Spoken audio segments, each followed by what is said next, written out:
We've seen first cousins. When they tried to put the ball in his hands, Skip, about 10 interceptions. So they said, you know what, Gary Kubiak, who was my offensive coordinator, who was my backup quarterback when I first got to Denver, Skip, he's like, you know what, we're going to run this, and we're going to play action pass, and the guys are going to be wide open, and so we're going to minimize your involvement in the offense, Kirk. Hope you can understand that. Because guess what, Skip? He was in Washington, right? With Mike Shanahan. You don't think Gary Kubiak called Mike Shanahan and Kyle Shanahan says, okay, guys, what's this guy's strengths and weaknesses? How do I call a game plan for him? They've given him the blueprint. They've seemed to be taken off.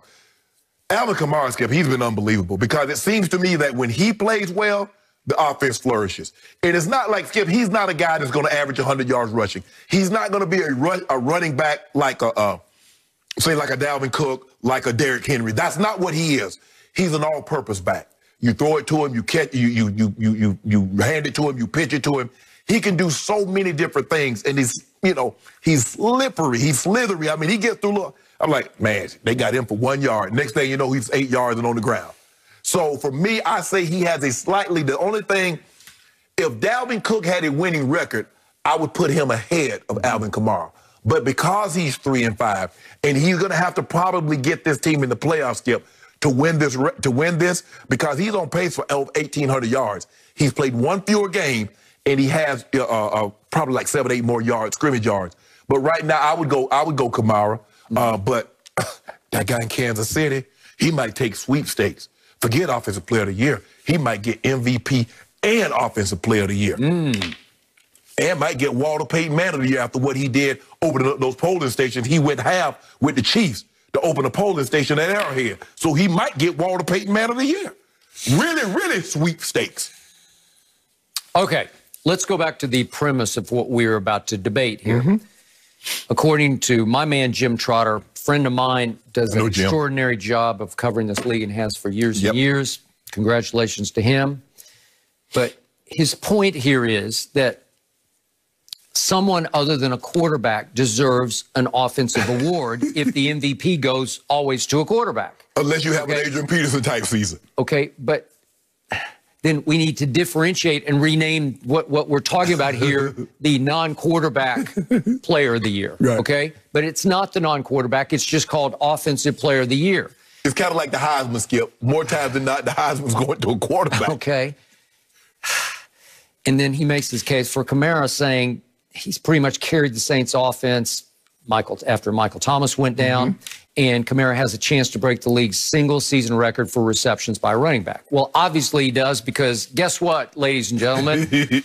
Without Michael Thomas for 6 games and Emmanuel Sanders for 2 games in targets, Saints targets, Kamara has 72 targets. Next on the list is Emmanuel Sanders at 44. He is more of a receiver than a running back. He's averaging 59 rush yards a game. Dalvin's up at 123 a game. So Dalvin's doubled him, okay? He catches. He can really catch. Does that make him a great receiver in and of itself? No, it does not. He ranks 20th in the league in receiving yards, okay? So you can't say, gee, he's a transcendent receiver who happens to be called a running back and carries the ball some. No, that's not what's happening. They were stuck. So without their 2 best pass receivers, they flip it to him a lot. Yes, they do. It's why Drew Brees is leading the league at 74% completions, okay? Now, here's my point about this. If Mr. Trotter's going to make the case to me that Kamara should be the Offensive Player of the Year because he has carried the Saints, you know who's not getting near enough MVP love right now? It's that old man quarterback playing for the Saints, 41-year-old Drew Brees. We don't hear his name at all in any MVP talk. What has he done?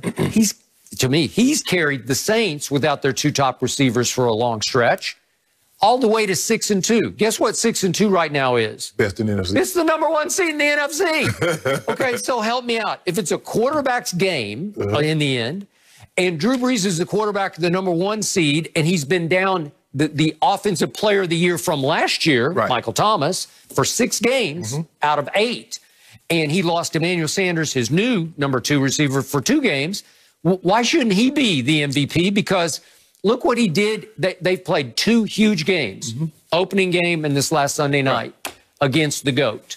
And what has Drew Brees done against the GOAT? He's thrown 6 touchdown passes with no interceptions. Right.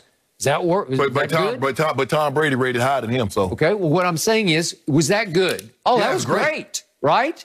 And Sunday night, he had a QBR of 99 at Tampa, as I call it, Tampa Bay. He shredded them. Right. And the 99 ranks second for the whole year in QBR to Ryan Fitzpatrick, who just had one of those nights at San Francisco, or one of those days, I should say, where he was just like out of his mind.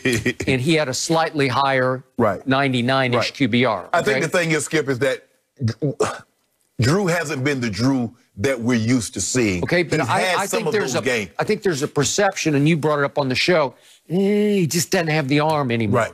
There's a perception that this is the last hurrah, that he is winding down his career. Right. That's not what people think about Brady. They think he's trying in the next 2 or 3 years to win another Super Bowl in Tampa, right? So he's still, so to speak, on the rise in his new locale. Right. But Drew Brees is on the way out in New Orleans.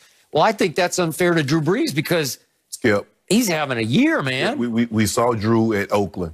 In Las Vegas. Yep. We've seen him against the Packers. We've seen him play games which he hasn't played well. And I think that's what's hurt him, is that in some of those games, and because those games were on television, we get an opportunity. Okay, you just brought up the 2 games they lost. Right. They lost at Las Vegas 34-24, and the Green Bay score was 37-30 at New Orleans. Okay, not like they got Brady on Sunday night. It wasn't 38-3. That's what I've been trying to tell you about my homeboy. Yeah. He lost 1 game and he scored, and he had 340 and 2 tubs and with 32 points. That's what I've been trying to tell you about Aaron Rodgers. He got bum rushed at Tampa Bay 38-3. Well, guess what? And Drew said, I got you. Drew said, I'll make it up for you, A-Rod. He did. Because he tried to come up here and take over the NFC, and we don't have that. Okay. So they teamed up on him and got him. In the end, to me, if you're going to talk about Offensive Player of the Year, Dalvin's disqualified. Unfortunately, it's not his fault. Right.